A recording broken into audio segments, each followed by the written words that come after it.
क्या नाड़ी दोष की वजह से हमें कोई रिश्ता ठुकरा देना चाहिए?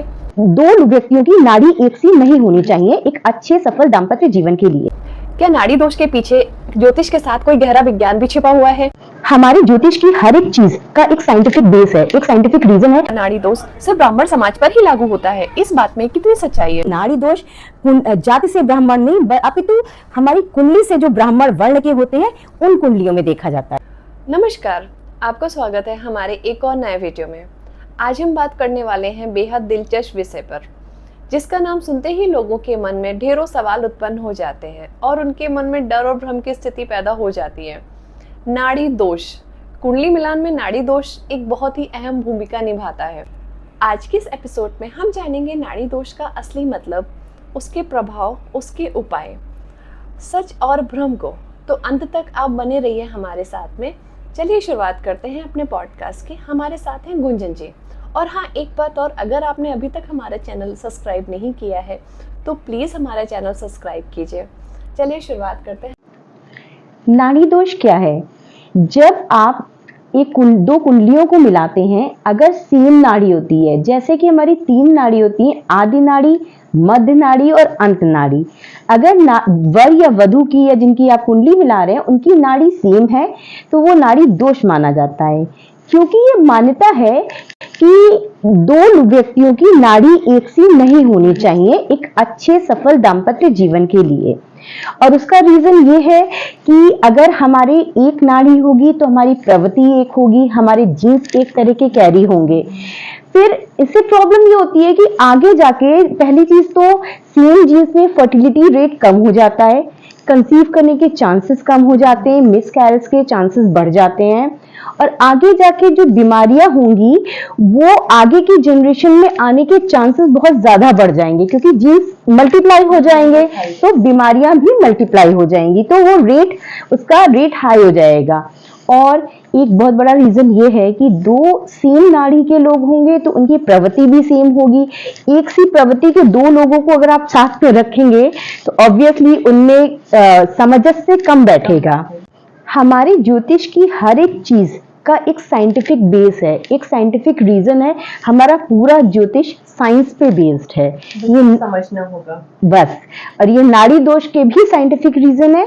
इसलिए नाड़ी दोष में जब सेम नाड़ी के लोग होते हैं, अगर उनकी शादी हो जाती है तो संतान उत्पत्ति की दिक्कत आती है, हेल्थ इश्यूज आते हैं और आपसी सामंजस्य में भी दिक्कत होती है। इसलिए ये नाड़ी दोष बहुत महत्वपूर्ण है। कुंडली मिलान के समय अक्सर देखा जाता है कि नाड़ी दोष ब्राह्मण समाज के लोगों पर लागू होता है, अन्य समाज के लोगों पर लागू नहीं होता है। इस बात में कितनी सच्चाई है? देखिए, हमारा ज्योतिष शास्त्र कभी भी समाज या कास्ट के बेसिस पे कुछ नहीं बनाता था। हमारे ज्योतिष शास्त्र में जो भी चीज़ें हैं वो हमारे ग्रह नक्षत्रों के आधार पे हैं, ना कि हमारी कास्ट या किसी जाति विशेष के आधार पे। तो ये बात एक मिथ है कि ब्राह्मण समाज के लोगों पर नाड़ी दोष अप्लाई होता है, बाकी सब समाज पर नहीं होता। ऐसा नहीं है। नाड़ी दोष ब्राह्मण वर्ण, जो कि हमारी कुंडली से देखा जाता है। हमारी कुंडली में 4 वर्ण होते हैं। जब भी आप अपनी कुंडली निकालेंगे उसमें 4 वर्ण में वो सबकी कुंडली बटी हुई होती है। तो ब्राह्मण, क्षत्रिय, वैश्य और शूद्र 4 वर्ण हमारी कुंडली में होते हैं।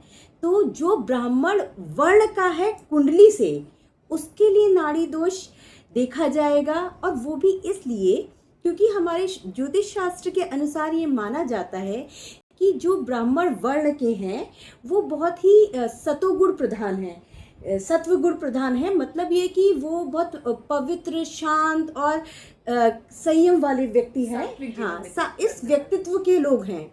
इसलिए उनकी बॉडी और उनकी माइंड पे हर चीज़ का असर ज़्यादा होता है। इस वजह से ये बोला गया है कि जो ब्राह्मण वर्ण के लोग हैं कुंडली से, उनकी कुंडली में नाड़ी दोष का ज़्यादा महत्व होता है।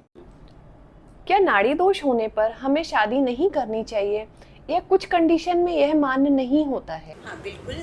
कुछ कंडीशंस हैं, नाड़ी दोष के कुछ परिहार हैं। मीन्स ऐसी सिचुएशंस हैं जिसमें कि नाड़ी दोष कट जाता है। वो ये है कि अगर आपकी कुंडली में, वर और वधू की कुंडली में नक्षत्र एक हो परंतु राशि अलग अलग हो, ऐसे में नाड़ी दोष कट जाता है। या फिर राशि एक हो और नक्षत्र अलग हो तब भी नाड़ी दोष कट जाता है। या फिर नक्षत्र भी एक हो परंतु उसके चरण अलग हो। हर एक नक्षत्र के 4 चरण होते हैं। अगर एक नक्षत्र में चरण अलग अलग हो दोनों की कुंडली में तो भी नाड़ी दोष कट जाता है। या फिर एक सिचुएशन ये है कि आपकी कुंडली में 5वां घर जो कि संतान का घर माना जाता है, अगर वो शुभ है और उसके साथ में गुरु भी शुभ है, शुभ स्थान पे बैठा है, शुभ फल दे रहा है, तो भी नाड़ी दोष कट जाता है। क्या कुछ ऐसे भी नक्षत्र हैं जिनमें नाड़ी दोष मान्य नहीं होता है? बिल्कुल, कुछ नक्षत्र हैं जिसमें कि नाड़ी दोष मान्य नहीं होता है, जैसे कि रोहिणी नक्षत्र, मूक्षिरा नक्षत्र, आद्रा, ज्येष्ठा, कृतिका, पुष्प और श्रवण नक्षत्र, रेवती तथा उत्तर भाद्रपद नक्षत्र। इन सारे ही नक्षत्रों में आपका नाड़ी दोष मान्य नहीं होता है। आप सभी लोग जब भी कुंडली मिलान करें तो नाड़ी दोष के बारे में अच्छे से देख लें और ये जितनी भी सारी बातें मैंने बताई हैं उनको ध्यान में रखते हुए आगे बढ़ें। दोस्तों, आज हमने जाना नाड़ी दोष के बारे में। नाड़ी दोष क्या होता है, कुंडली मिलान के समय इसका क्या महत्व है। उम्मीद है आपको दी गई जानकारी पसंद आई होगी। अगर आपको ये वीडियो अच्छा लगा है तो प्लीज़ हमारे चैनल को सब्सक्राइब कीजिए, वीडियो को लाइक कीजिए। अगर आपके मन में कोई भी प्रश्न है तो प्लीज़ हमें कमेंट सेक्शन में बताइए, हम कोशिश करेंगे उसका उत्तर देने की। मिलते हैं अगले वीडियो में एक नए विषय के साथ। धन्यवाद।